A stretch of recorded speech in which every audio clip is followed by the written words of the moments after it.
இங்கே இருக்கிற ஒட்டுமொத்த மக்களும் போட்ட பிச்சைனால தான் நான் நினைக்கிறேன். நம்ம பொறுத்து ஒரே கருத்து, நம்ம சம்பாதிக்கிறத மக்களுக்கு செஞ்சுக்கிட்டே இருக்கணும், அவ்வளோதானே. பாலா சார். அண்ணா சார் வாழ்த்துக்கள். முதல் படம் பண்ணீங்க, ஹீரோ பண்ணீங்க. நன்றிண்ணே சார். விஜய் டிவிலேருந்து வந்தவங்க நிறைய பேர் வந்து ஹீரோவான்னு ஆசைப்படுறாங்க. ஆனால் சிவகார்த்தியன் மாதிரி 1-2 பேர் தான் ஜெயிச்சு பெரிய ஆளானாங்க. உங்களுக்கு ஆசை வந்து சிவகார்த்தியன் மாதிரி ஆகணுமா, என்ன ஆகணும்? இன்னொன்று, சமீப காலமாக எந்த மீடியா திறந்தாலும் பாலா உதவினார், பாலா உதவினார், பாலான்னு அவ்வளவு செய்திகள் வருது. இந்த குணம் எப்படி வந்தது, அதை வந்து எப்படி செயல்படுத்துறீங்க, கொஞ்சம் விரிவாக சொல்லுங்கள். ஆனால் கண்டிப்பாண்ணே, முதல்ல சிவகார்த்திகேயன்லாம் மிகப்பெரிய ஆள், அவங்களாம் எங்கேயோ உயரத்தில் இருக்காங்க. நான் இப்போ தான் முதல் காலடி வைக்கிறேன். அவங்கள மாதிரிலாம் அவர் முதல்ல அப்படி தான் சொன்னாரா? அப்போ நானும் இப்போ அப்படியே சொல்கிறேன். அப்படி சொன்னால் நானும் அப்படி ஆகிடும்னு நினைக்கிறேன். நீங்கள் சொல்கிறீங்க அவங்களாம் மிகப்பெரிய உயரத்தில் இருக்காங்க. ஸோ நம்ம இப்போ தான் முதல்ல கால் எடுத்து வைக்கிறேன். அவங்க கூடலாம் நம்ம நிற்கலாம் முடியாது, அவங்களாம் எவ்வளோ பெரிய உயரத்தில் இருக்காங்க. முதல் ஸ்டெப் வைக்கிறேன். அது நீங்கள் எல்லோரும் தான் முடிவு பண்ணி கரெக்டாக எங்கே போய் இந்த படத்தை சேர்க்கணும்னு. அப்புறம் அந்த பாலா அந்த உதவி குணம்லாம் ஒன்றுமே கிடையாது. நான் இங்கே நிற்கிறேன்னா, இப்போ நீங்கள் ஒரு என்னை பற்றி பாசிட்டிவாக எழுதுறீங்கன்னா அதை பார்த்து தான் நிகழ்ச்சிகள் கிடைக்கும், எல்லாமே கிடைக்கும். அப்போது என்னை தவிர இங்கே இருக்கிற ஒட்டுமொத்த மக்களும் போட்ட பிச்சைனால தான் நான் இங்கே நிற்கிறேன், அவ்வளோதான். மற்றபடி இதுக்கான பதில் எதுவுமே கிடையாது. மக்கள் எனக்கு பண்ணுறத நான் ஒன்றுமே மக்களுக்கு பண்ணல.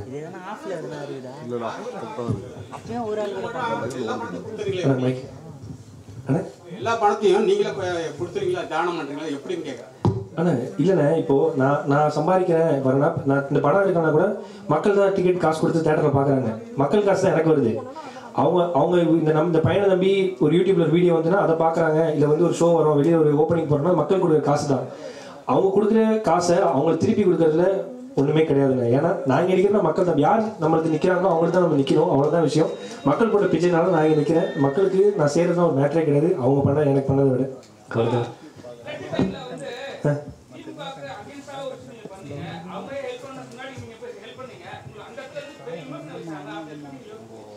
யாருக்கும் எகென்ஸ்டாக பண்ணலண்ணே.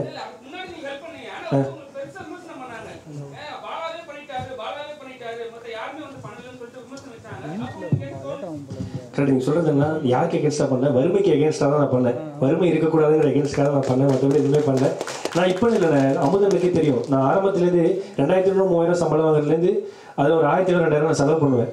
அண்ணனுக்கே தெரியும். ஆரம்பத்துலேருந்து அப்படி தான். அப்படி எகென்ஸ்டாக என்ன கருத்து அப்படிங்கிறது நமக்கு தெரியல. நம்ம பொறுத்து ஒரே கருத்து, நம்ம சம்பாதிக்கிறத மக்களுக்கு செஞ்சுக்கிட்டே இருக்கணும், அவ்வளோதானே. மற்றபடி ஒன்றுமே இல்லை. பாலா சார், இந்த படம் வந்து ரஜினி சாருக்காக எழுதுனது மாதிரி ஒரு டைரக்டர் பேட்டி கொடுத்துருக்காங்க. அது கொஞ்சம் விரிவாக சொல்லுங்க. என்ன கேரக்டர் ரஜினி சார்ட்ட சொன்னீங்களா, என்ன மாதிரி இது? அது டேரக்டரே பேசுவார். வாங்க டேரக்டர் சார். சார் ஆமாம் சார். என்னன்னா, எல்லா ரைட்டர் கம் டேரக்டர்ஸ் எல்லாருக்குமே பெரிய ஸ்டார்ஸ் கூட படம் பண்ணணும்னு ஒரு ஆசை இருக்கும். எனக்குமே அந்த ஆசை இருக்குது. ஸோ எல்லாருக்குமே விஜய் சார் கூப்பிட்டா என்ன கதை சொல்லலாம், அஜித் சார் கூப்பிட்டா அப்படின்னு சொல்லிட்டு நம்ம நம்மளோட லைப்ரரியில் சில கதைகள் ஒன்லைன்ஸ் எழுதி வைப்போம். இப்போ ரஜினி சாருக்கு பண்ணால் என்ன பண்ணலாம் அப்படின்னு சொல்லும்பொழுது, அவர் முன்னாடி பண்ண 6லிருந்து 60 வரை, எங்கேயே கேட்ட குரல், இந்த மாதிரி படங்கள்லாம் ஒரு சமீபம் லாங் டைம் அவரை மாஸ் ஹீரோவை மட்டும் நம்ம பார்த்துட்டு இருக்கோம். அவருக்கு அந்த மாதிரி ஒரு படம் பண்ணோம் அப்படின்னு சொல்லிட்டு இந்த காந்தி பாலசக்தி சார் பண்ணியிருக்க அந்த கேரக்டர் இருக்கு, இந்த காந்திங்கிற கேரக்டர் அவருக்காக சொல்லலாம், லைனாக சொல்லலாம் அப்படின்னு எழுதினது தான் சார். பட் அதுக்கு ஒரு பெரிய டைம் தேவைப்படுது. நம்ம அந்த லைட் நம்ம மேலே விழுந்து அவங்க கண்ணில் நம்ம பட்டு அவங்க நம்மளை கூப்பிடணும்னா அதுக்கு ஒரு பெரிய வெற்றி ஒன்று தேவைப்படுது. அதுக்கு கண்டிப்பாக பண்ணிடுவேன், நம்பிக்கை இருக்கு. அதுக்கு முன்னாடி சரி இந்த கதையை நாம் பண்ணுவோம் அப்படின்னு சொல்லிட்டு பண்ணது தான் சார். சார் சார் ஆமாம் சார்.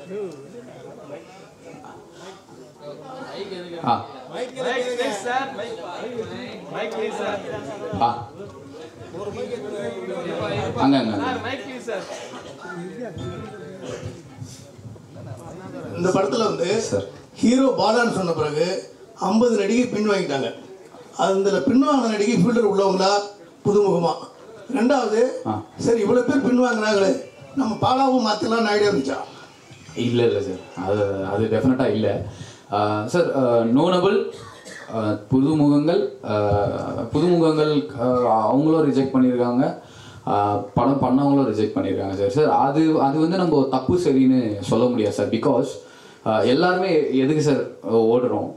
ஒரு சக்ஸஸ்க்காக ஓடிக்கிட்டு இருக்கோம் சார். ஸோ இங்கேயே நிறைய ஒரு ஒரு செக்ரிகேட் பண்ணிக்கிறாங்க. நான் எந்த மாதிரி படங்கள்ல அறிமுகமாகணும், யார் கூட நடிச்சா நம்ம ஃபேம் கிடைக்கும் அப்படிங்கிறத வந்து அவங்க ரொம்ப தெளிவாக இருக்காங்க சார். இங்கே எல்லாருமே சார் சின்னதாக ஒரு சின்ன ஜூனியர் ஆர்டிஸ்ட்லேருந்து பெரிய ஆர்டிஸ்ட் வரைக்குமே நமக்கு என்ன தேவைங்கிறதுல அவங்க ரொம்ப தெளிவாக இருக்காங்க சார். ஸோ பாலா அன்னைக்கு இருந்த ஒரு 6 ஐ திங்க் 1 இயர் முன்னாடி இருந்த பாலாவோட ஃபிசிக் அண்ட் மேபி அதுக்கு நான் கூட காரணமாக இருக்கலாம் சார். இந்த ரணம்னு ஒரு படம்னா சரி அடுத்தது என்ன பண்ணிட போகிறோம் அப்படிங்கிற எண்ணம் கூட ஒருவேளை இருக்கலாம். பட் இது என்னன்னா அவங்கள நம்ம தப்பு சொல்ல முடியாது. அவங்க ஓகே சொல்லுவாங்க பாலா அப்படின்னு சொன்ன பிறகு இல்லை டேட்ஸ் இல்லை அப்படின்னு சொல்லுவாங்க. அது புதுமுகங்கள் புதுசாக அறிமுகமாக போகிற வாய்ப்பு தேடுற ஹீரோயின்ஸுமே ரிஜெக்ட் பண்ணதுக்கு ரீசன் வந்து மேபி அவங்க பெரிய ஹீரோ கூட அவங்க லான்ச் இருக்கணும்னு அவங்க ஆசைப்பட்டுருக்கலாம் சார். இது நடந்துக்கிட்டே இருந்தது. பட் வி பிலீவ் கரெக்டான நாங்கள் டீமாக பேசுவோம் சார், எல்லாருமே பேசுவோம். இந்த கதை வந்து அதுக்கானதை அதுவே தேடிக்கிட்டு இருக்கு சார். அதுதான் சார் நான் ஒரு ரணம்ல கிளைமேக்ஸில் ஒவ்வொரு உண்மையும் அதுக்கான நியாயத்தை அதுவே தேடிக்கொண்டு எழுதியிருப்பேன் ஒரு வசனம். இந்த கதை அதுக்கானதை அதுவே தேடி அதுவே டிசைன் பண்ணிக்கிச்சு சார் டில் இந்த ரிலீஸ் டேட் வரைக்கும். அப்படி மேபி இந்த கதை நமிதாக்காக வெயிட் பண்ணிச்சுன்னு நான் நம்புகிறேன் சார். இது யாருமே பண்ணலனாலும் கண்டிப்பாக பாலாவனான இந்த ப்ராஜெக்டை பண்ணியிருக்கோம் சார். சார் இது பாலாவுக்கும் டேரக்டர் உங்களுக்கும் தான் சார். ஃபர்ஸ்ட் சீன் வைக்கும் போது ஃப்ரேம் வைக்கும் போது பாலா என்ன சொன்னார், என்ன ஒரு மாதிரி வைப் ஆகிடும் எடுத்த ஓட்டி ஒரு ஹீரோ கேரக்டர். பாலா உங்களுக்கு ஃபர்ஸ்ட் முதல்ல நீங்கள் வந்து சின்ன சின்ன கேரக்டர் பண்ணியிருந்தீங்க, அப்போ கொடுத்த உங்களுக்கு மரியாதை ஒன்று இருக்கும். இப்போ ஹீரோ ஆன பிறகு உங்களுக்கு கேரவன்லாம் கொடுத்தோன்னே ஒரு மரியாதை ஒன்று இருக்கும். அது எப்படி பார்த்தீங்க? ஆக்சுவலாக நான் கேரவனில் இருக்க மாட்டேனேன். என் கேரவனில் 20 பேர் இருப்பாங்க. ஏன்னா எனக்கு தனியாக இருக்கு. ஏன்னா கேரக்டர் பண்ணும்போது கிட்டத்தட்ட ஒரு 10-15 பேர், அதுக்குள்ளே ஒரு 5-6 பேர் ஆர்டிஸ்ட் கொடுப்பாங்க. அவங்க அசிஸ்டன்ட்லாம் சேர்த்து 10-15 பேர் இருப்பாங்க. எனக்குன்னு ஒரு தனி கேரவன் கொடுத்தோன்னா என்னால் தனியாக இருக்க முடியல. நாங்கள் எல்லாரும் ஒன்றா தான் இருப்போம். நானே மதன் ப்ரோ எல்லாருமே ஒரே ஜாலியாக தான் இருப்போம். மேக்ஸிமம் கேரவனில் இருக்க மாட்டோம், ஸ்பாட்லேயே தான் இருப்போம். இப்போ வரைக்கும் என்னால் நம்ம ஷூட்டிங் முடிகிற கடைசி நாள் வரைக்கும் நமக்கு ஒரு இதுவா அப்படிங்கிறது எங்களை ஏற்றுக்கிறதுக்கே ஒரு டைம் ஆச்சு. அவ்வளோதான். ஏன்னா அந்தளவுக்கு நான் இன்ஃபீரியாரிட்டி காமிக்ஸ் சார். அதான் உண்மை. அதான் சார் பாலா வந்து நர்வஸாக இருந்த மொமெண்ட் உடஞ்சிது அங்கே தான். பாலாஜி அவன் முன்னாடி சொன்ன மாதிரி அழகாக காட்டணும் பாலாஜியை. அவன் அழகாக தான் இருக்கான் சார். அவன் பயங்கர அழகு, அவன் செம்ம அழகு சார். அவன் இப்போ இல்லை, அவன் அப்பா பத்திலேருந்தே அழகு தான். அவனை வந்து மக்களுக்கு அழகாக காட்டணும், பார்க்குறவங்களுக்கு கண்ணு குளிர்ச்சியாக இருக்கணும்னு சொல்லிட்டு நாங்கள் ஒர்க் பண்ணோம் சார். நான் ஒர்க் பண்ணி ஃபஸ்ட்டு ஃப்ரேம் வச்சு நான் பாலாகிட்ட சொல்லிட்டே இருந்தேன். ஃபர்ஸ்ட் ஷாட் நான் டேக் ஓகே பண்ணிட்டு மானிட்டரில் காட்டுறேன், உனக்கு ஒரு கான்ஃபிடென்ட் வரும்னு சொன்னேன். அவன் ரொம்ப ஹாப்பியாக ஃபீல் பண்ணான் சார் அந்த ஷாட் முடிஞ்சதும். சார் பாலா சார் கேட்குது இங்கே ஓகே சார்.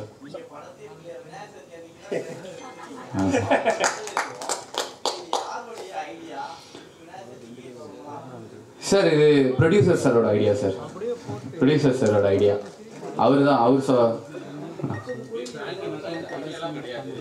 ஸோ ஏன்னா ஷார்ட் டைமில் ஒரு வித்தின் 10-15 டேஸில் we just decided release date. So அப்போ ஷெடியூல் பண்ணோம். அடுத்தடுத்து எங்களுக்கு வந்து நிறைய விஷயங்கள் இருக்குது. சீரியஸாக எனக்கு 27 வந்து விநாயகர் சதுர்த்திங்கிற மைண்ட்லேயே எனக்கு கிடையாது. ஏன்னா ஒரு வாரம் 10 நாளாகவே இது ஓடிட்டு இருக்கோம். ஸோ ஷெடியூல் பார்த்தோம். ஸோ 27 ஏன்னா 28 நாளைக்கு வந்து ஆடியோ லான்ச் வச்சுருக்கோம்.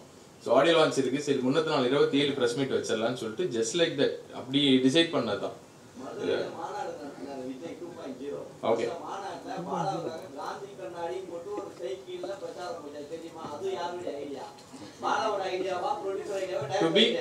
டு பி ஹானஸ்ட் 100% இல்லை 1000% இது எங்க நாலேஜே கிடையாது. டு பி ஃப்ராங்க் என்னன்னா அந்த பையன் வந்து ஒரு கோயிலில் வந்து பூஜை போட்டு ஒரு தேங்காய்லாம் உடைச்சி அதெல்லாம் பண்ணதுக்கு அப்புறம் வந்து யாரோ சோ தான் அனுப்பிச்சாங்க இந்த மாதிரி வந்து பண்ணிட்டு இருக்கான்னு சொல்லிட்டு. ஸோ அதுக்கப்புறம் தான் வி ஜஸ்ட் ஃபாலோட் ஹிம். அதுக்கப்புறம் தான் அதுக்கே லைக் பண்ணி நான் வந்து ஃபாலோ பண்ணும்போது பார்த்தா அவனாவே செல்ஃப் இன்ட்ரெஸ்ட்ல பண்றான். டு பி ஃப்ராங்க் என்னன்னா அப்படி நம்ம பண்ணியிருந்தோம் அப்படின்னா I know about digital marketing how it's going. So அப்படி நாங்கள் பண்ணியிருந்தோம் அப்படின்னா வந்து யூ கேன் சி நிறைய இன்ஃப்ளூயன்சஸ் உள்ள இறங்கியிருப்பாங்க. So for I think so நீங்கள் எதுவும் பார்க்க மாட்டீங்கன்னு நினைக்கிறேன். அந்த பையன் 100% செல்ஃப் இன்ட்ரெஸ்ட்ல அது பண்ணிட்டு இருக்கான். தேங்க்யூ.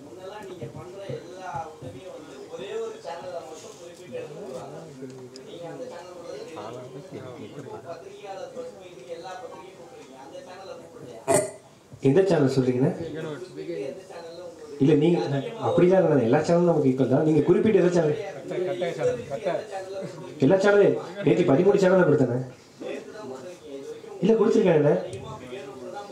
ஓ பிகே அப்படி சொல்றீங்க. பிகே வருஷம் அவார்ட் ஃபங்க்ஷன் ஹோஸ்ட் பண்ணுவேன், காசு கொடுக்குறாங்க ஹோஸ்ட் பண்ணுறேன். இல்லைண்ணா அப்படிலாம் கிடையாதுண்ணே. அவங்க யாருக்கு கூட நான் எனக்கு வேண்ட காட்டுங்கண்ணே, நான் கூட சொல்கிறேன், மெசேஜில் கூட காட்டுறேன். நான் இன்ஸ்டாகிராமில் போடுற வீடியோ அவங்க எடுத்து இதில் போட்டுக்கிறாங்கண்ணே. அதான் மைக் அண்ணன் கொடுங்க, ஒரு நிமிஷம் அண்ணன் கொடுங்க, வச்சு செஞ்சு விடுங்க. சொல்லுங்க. நீங்க போன் பண்ணாலும் உதவி கேட்டாலும் உடனே செய்வீங்க. மத்தவங்களோட குறையும் இருக்குல்ல, ஏன்னா இங்க நிறைய பேர் யூடியூபர் சேனல்ஸ் வந்து பிடிக்க முடியல, பாலா எடுக்க மாட்டாரு. ஏன்னா இதுக்கு முன்னாடி விஜய் டிவில இருந்து வந்தவங்க சில பேர் வந்து இதே மாதிரியான ஒரு உச்சத்துக்கு வரும்போது அதே ஆட்டிடியூட்ல வந்தாங்க. ஆனா ஆள் அட்ரஸ் எல்லாமே இப்ப காணாம போயிட்டாங்க. ஸோ அந்த இதுல தான் அவங்க சொல்றாங்க. ஏன்னா பாலான்ற ஒரு பையன் வந்து லாரன்ஸ் சார் சொன்ன மாதிரி தான், நீங்க உயர்ந்தால் அடுத்த ஒரு குடும்பங்கள் நிறைய உங்களுக்கு கீழே இருக்கவங்களாம் உயர்வாங்கன்றதுக்காக தான் இது கொஸ்டின்ஸ். நீங்களும் அதை மதிச்சு ஃபோன் பண்ணாங்கன்னா அவங்க யார் ஃபோன் பண்ணலாம் எடுப்பேன். இங்க இருக்கிறவங்க ஒருத்தர் இல்லைனா கூட நான் அந்த இடத்துல இல்லைண்ணே. அதான் நான் அப்படி மதிக்கிறேன் நான். ஏன்னா இங்க நான் ஆடியன்ஸ் ஹோஸ்ட் பண்ணியிருக்கிறேன், ப்ரெஸ் மீட் ஹோஸ்ட் பண்ணியிருக்கிறேன். இங்க எல்லாம் இருக்கிற ஒவ்வொருத்தருக்கும் என்னை அந்த வீடியோவில் எடுத்து காட்டல அப்படின்னா பாலான்ற ஒருத்தனே கிடையாது. இங்க இருக்க எல்லாருமே எனக்கு ரொம்ப ரொம்ப முக்கியமானவங்க. அப்படி எதுவுமே விஷயம் கிடையாது. நீங்க எனக்கு தெரிஞ்சு ஏதாவது ஃபேக் வீடியோ பார்த்துருப்பீங்கன்னு நினைக்கிறேன். லாரன்ஸ் மாஸ்டர் தான் ஃபர்ஸ்ட் உங்களுக்கு ஹீரோ ஆக்கணும்னு சொல்லியிருந்தாரு. லாரன்ஸ் மாஸ்டர் தான் காலையில விஷ் பண்ணாரா? விஷ் பண்ணாங்கண்ணே. இன்னைக்கு ஆக்சுவலாக அண்ணனுக்கு ஷூட்டிங் போயிட்டு இருக்கு. இந்த ஒரு 3 நாளாக வந்து அண்ணனுடைய படம் ஷூட்டிங் போயிட்டு இருக்கு. அதனால தான் வரல. நாளைக்கு ஆடியன்ஸ் கண்டிப்பாக வருவாங்க. இன்னைக்கு அண்ணன் வர வேண்டியது ஆக்சுவலாக கொஞ்சம் ஷூட்டில் மாட்டிக்கினாங்க. அதனால தானே. சொல்லுங்க. இந்த கொஸ்டின் வரும்னு தெரியும். ஏன்னா அவர் வந்து ஸ்டேஜ்ல வந்து சொல்லியிருப்பாரு, இந்த மாதிரி நான் வந்து உன்னை கண்டிப்பா ஹீரோ ஆக்குறேன் அப்படின்னு சொல்லியிருப்பாரு. டு பி ஃப்ராங்க் என்னன்னா, இந்த படம் வந்து ஷெரீஃப் என்கிட்ட கதையை சொன்னதுக்கு அப்புறம் I was very strong on the story. So இதை வந்து கண்டிப்பா பாலா வச்சு பண்ணலாம் அப்படின்னு சொன்னது. பாலா வந்து மீட் பண்ணதுக்கு அப்புறம் பாலா வந்து he was very happy. Okay brother, நம்ம பண்ணுவோம் அப்படின்னு சொல்லிட்டு முதல்ல பாலா வாயிலிருந்து வந்த வார்த்தையே லாரன்ஸ் அண்ணா. லாரன்ஸ் அண்ணா கிட்ட ஒரு வார்த்தை கேட்டுக்கலாம். ஸோ அவர் ஏன்னா ஆல்ரெடி அவர் வந்து அவன் வச்சு பண்ணலாங்கிற மாதிரி ஒரு ஐடியாவில் இருக்காரு. அவரு தப்பா நினைச்சிருவாரு அப்படின்னு சொல்லிட்டு within a second day he got appointment. So நாங்கள் போயிட்டு அவரை பர்சனலாக மீட் பண்ணோம். ஸோ பர்சனலாக மீட் பண்ணி பேசின உடனே அவர் என்கிட்ட சொன்ன ஒரு 2 வார்த்தை தான், உன்னை பார்க்கும் போது வந்து எனக்கு ரொம்ப ஜென்யூனா தெரியுறீங்க. So I think so you will finish the project. தம்பி வந்து நம்பி வரான், ஏமாத்திராதீங்க அப்படின்னு சொல்லி ஒரே வார்த்தை சொல்லி தான் he just said. so far he is in contact. So அவர் வந்து அப் டு டேட் வந்து என்னென்ன நடக்குது எதுங்கிறதெல்லாம் அவர் வந்து கேட்டுட்டு தான் இருக்காரு. அவ்வளோ சார். செப்டம்பர் 5ஆம் தேதி சிவகார்த்திகேயன் நடிச்ச மதராசி படம் இருக்கு. அதுக்கு போட்டியா நீங்கள் கலை இறங்குறீங்க. முருகதாஸ் டைரக்டர். இந்த தேதியை வந்து நேருக்கு நேரம் போதுன்னு முடிவு பண்ணது யாரு? எப்படி அவ்வளவு தைரியமா இருந்தீங்க? அது வந்து ஆக்சுவலி பாலாக்கே தெரியாது. இதுதான் உண்மை. சக்திவேலன் சார் கூட இருக்காரு. நாங்க வந்து ரிலீஸ் டேட்டை பத்தி பேசிட்டு இருக்கும்போது வேற டேட் தான் பிளான் பண்ணியிருந்தோம் சார். இல்ல அவருக்கு தெரியாது சார். அதனால தான் ஆக்சுவலா நான் சொல்ற நாளைக்கு சொல்றேன், எனக்கு அது தெரியவே தெரியாது. செப்டம்பர் 5 ஓகே கட் பண்ணா அவ்வளவு பெரிய படம் வருது. ஐயோ அதை எப்படி நம்ம தெரிய போறோம்? அதுதான் இல்லடா, நான் பேசிட்டே இருக்கும்போது இப்ப பாத்தீங்கன்னா உங்களுக்கு தெரியாததே இல்ல சார். வாரம் 4 படங்கள் 5 படங்கள் வருதுங்க சார். ஸ்கிரீன் வாங்குறது தான் பெரிய விஷயமா இருக்கு. அந்த ஸ்பேஸ் எடுத்துக்கிறது தான் பெரிய விஷயமா இருக்கு. ஸோ அப்புறம் ஓடிடியோட டிமாண்ட்ஸ், அவங்க சொல்ற டேட்ஸ், இந்த மாதிரி எங்களுக்கு நிறைய சேலஞ்சஸ் இருந்தது. சொன்ன டைம் படத்தை முடிச்சிட்டோம், ரிலீஸுக்கு கொண்டு வரணுன்ற ப்ரெஷர் வந்து ப்ரொடியூசர் சார் பெருசா இருந்தது. அப்போ என்னடான்னு பார்க்கும்போது நாங்க பிளான் பண்ண டேட்ல 6 படம் வருது சார். சரி என்ன பண்ணலாம் அப்படின்னும் போது ப்ரொடியூசர் சார் வந்து கார்ல சும்மா நான் வண்டி ஓட்டிட்டே இருக்கேன், கூட வந்துட்டு செப்டம்பர் 5 வரலாமா பிரதர்னோ. நான் ரொம்ப ஜாலியா சூப்பர் பிரதர் பண்ணிடலாம், 15 நாள் முன்னாடி சார் நீங்க போய் போஸ்டர் பாருங்க, பண்ணிடலாம் பிரதர். அப்புறம் வேற என்ன பிரதர், அது டே நைட்டுன்னு ஒர்க் பண்ணலாம் பிரதர். நான் வந்து கிண்டலா பேசிட்டு இருந்தேன், சீரியஸா என்னை கலாய்க்கிறாருன்னு நினைச்சு பேசிட்டு டிஸ்ட்ரிபியூட்டர் ஆஃபீஸ்க்குள்ள போயிட்டோம். சக்திவேலன் சாருக்குமே தெரியாது. திடீர்னு சொல்றாரு செப்டம்பர் 5ன்னு. எனக்கு ஒண்ணுமே புரியல. சார் இவ்வளவு நேரம் பிரதர் நீங்க சீரியஸா தான் பேசிட்டு இருந்தீங்களான்னா, ஆமா நீங்க தான் சொன்னீங்க டே நைட்டு வேலை பாக்குறேன்னு, இப்ப நான் மாத்தி பேசுறீங்கன்னு என் பக்கம் திரும்பிச்சு பாரு. சீரியஸா சொல்றேன், 7 நாள் ஆகுது, எல்லாருமே இப்பயுமே அங்க வேலை போயிட்டு இருக்கு. மெர்வின் ஓடிட்டாரு, இப்ப முடிச்சுட்டு நான் மிக்ஸுக்கு போகணும்.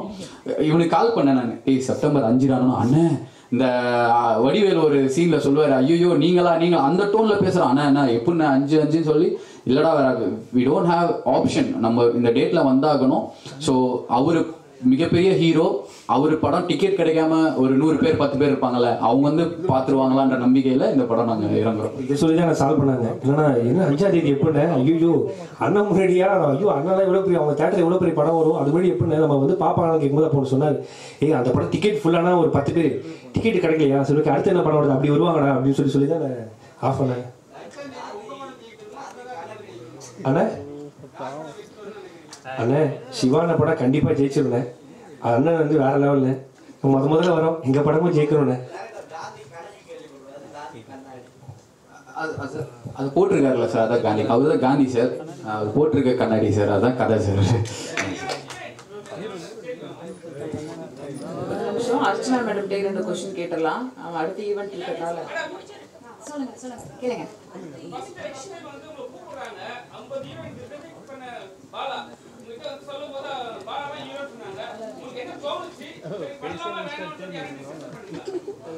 அப்படிலாம் இல்லை. ஆக்சுவலி கதை ரொம்ப நல்லா இருந்துச்சு. கதை பார்த்து தான் நான் படத்துக்குள்ள வந்தேன். அதுவும் பாலா யாரையும் ரிஜெக்ட் பண்ணல, ஹீரோயின்ஸ் தான் பாலா ரிஜெக்ட் பண்ணியிருக்காங்க. ஸோ எனக்கு என்னமோ எனக்கு தோணவே இல்லை, ஐயோ பாலா வச்சு நம்ம ஹீரோயினா பண்ணுறோமா, எனக்கு அப்படியெல்லாம் தோணவே இல்லை. சத்தியமாக Bala is a very good performer, ரொம்ப நல்ல ஹியூமன் பீயிங் ஆல்சோ. அப்படி ஒருத்தரோட பண்ணுறதுல எனக்கு பெருமையாக தான் இருந்துச்சு. தேங்க்யூ. அர்ச்சனா மேடம் 2 क्वेश्चन கேட்கலாம். கொஞ்சம் இங்கிதமான கேள்விகளை கேட்கும்படி தாழ்நிடம் கேட்டுக்கிறேன். வருவாங்க. நான் இங்க வந்து பேசுறதா அங்க ரெக்கார்ட் ஆகும் ஆடியோ. ரொம்ப பயபக்தியோட நிக்க வைக்கிறாங்க உங்க முன்னால. சொல்லுங்க மேடம். பானுமதி மேடத்தை பத்தி நீங்க அவ்வளவு புகழ்ந்து பேசுனீங்க. இப்பெல்லாம் ஏன் அந்த மாதிரி அவ்வளவு திறமைசாலியான ஹீரோயின் ஏன் வருது இல்லை? நிறைய பேர் லேடி ஹீரோயின் வந்து டைரக்டராகவே ஆகிறது இல்லை. என்ன காரணம், என்ன தடை? ஒரு தடவை கேளுங்க, எனக்கு ஆசையா இருக்கு. பானுமதி மேடத்தை பத்தி ரொம்ப புகழ்ந்து பேசுனீங்க இந்த தியேட்டர். அவங்க வந்து சகலகலா வெள்ளிமாங்க, ப்ரொடியூசர், டைரக்டர், சிங்கர், அப்புறம் எம்ஜிஆரே ராமச்சந்திரா அப்படின்னு பேர் சொல்லி கூப்பிடுற அளவுக்கு தைரியமானவங்க. சமீப காலத்துல வந்து ஹீரோயின் எல்லாம் கொஞ்சம் கொஞ்சம் காணாம போயிருந்தாங்க, டைரக்டரே ஆகிறது இல்லை. என்ன காரணம், அவங்க தடுத்தது யார்? டைரக்டர் ஆகிறது இல்லைங்கிற கேள்விக்கு வந்து பெருசா எனக்கு பதில் இருக்காது. அந்தந்த காலகட்டத்தில் வந்து ஒரு 10 வருஷத்துக்கு ஒரு தடவை யாராவது ஒரு உமன் டைரக்டர் வராங்க. ஆனால் அவங்க எத்தனை படங்கள் பண்ணுறாங்கங்கிறது என்னால் அது சொல்ல முடியும், நம்ம யாராலையும் சொல்ல முடியாது. இனி பானுமதி அம்மாவுடைய அவங்களுடைய ஸ்டேச்சர், அவங்களுடைய லெவல் ஆஃப் ஃபிலிம்ஸ் வந்தப்போ வந்து சினிமா ரொம்ப உண்மையாக இருந்திருக்கு. எக்யூப்மெண்ட்ஸ் ரொம்ப குறைவாக இருந்திருக்கு. என்ன செஞ்சாலும் குறிப்பிட்ட பிளானுக்குள்ள முடிச்சிடணும். இப்படி எவ்வளவோ டிசிப்ளின், எவ்வளவோ டீசன்சி, ரொம்ப பொறுப்புணர்வு, ரெஸ்பான்சிபிலிட்டி இத்தனையும் இருந்திருக்கு அந்த நேரத்தில்.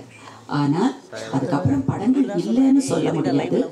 அவங்க நடிச்ச மாதிரி ஒரு நாகரிகமான படங்கள் அந்த மாதிரி இல்லாம இருந்திருக்கலாம். ஆனா ஒவ்வொரு டிகேட்லயும் சில டைரக்டர்ஸ் வந்துகிட்டே இருந்தாங்க, சில ஆர்டிஸ்ட் உருவாகிக்கிட்டே இருந்தாங்க. ஸோ இல்லை டோட்டலா அப்படின்னு சொல்ல முடியல.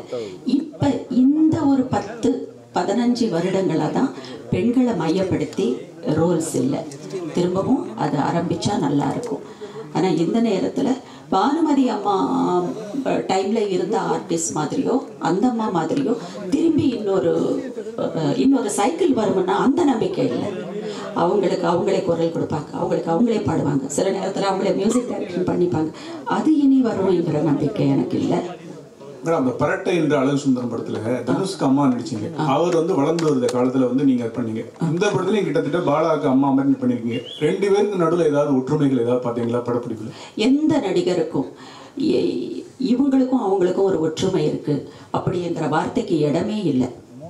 நம்மளா வந்து வேடிக்கைக்காக பேசுகிறது தான், அந்த ஒற்றுமையே இல்லை. யாருக்கு அவங்க இண்டிபெண்ட் தான். நான் பாலாவோட பெர்ஃபார்மன்ஸ் பார்த்து கொஞ்ச நேரத்துக்கு முன்னால் பேசினேன். He is too independent. அதில் என்ன தெரிஞ்சதுன்னா, பாலா என்ன பெர்ஃபார்ம் பண்ணாலும் ஒரு இன்னசென்ஸும் தெரிஞ்சுது. ஏன்னா அந்த லேர்னிங் ப்ராசஸ் ரொம்ப நல்லா இருக்குது பாலாவோட இது. அது நான் ஒரு ஆர்டிஸ்டாக ரொம்ப ரொம்ப சந்தோஷப்பட்டேன் படம் பார்க்குறப்ப. அந்த லேர்னிங் ப்ராசஸில் தான் அவர் இன்னும் இருக்கார். அவர் மாதிரி அவர் நடித்து அவருக்கு சூட் ஆகிற அவர் படங்கள் பண்ணாலே போதும். யாருக்கும் யாரையும் கம்பேரிசனுங்கிறது கொடுக்கவே கூடாதுங்கிறது என்னுடைய கருத்து.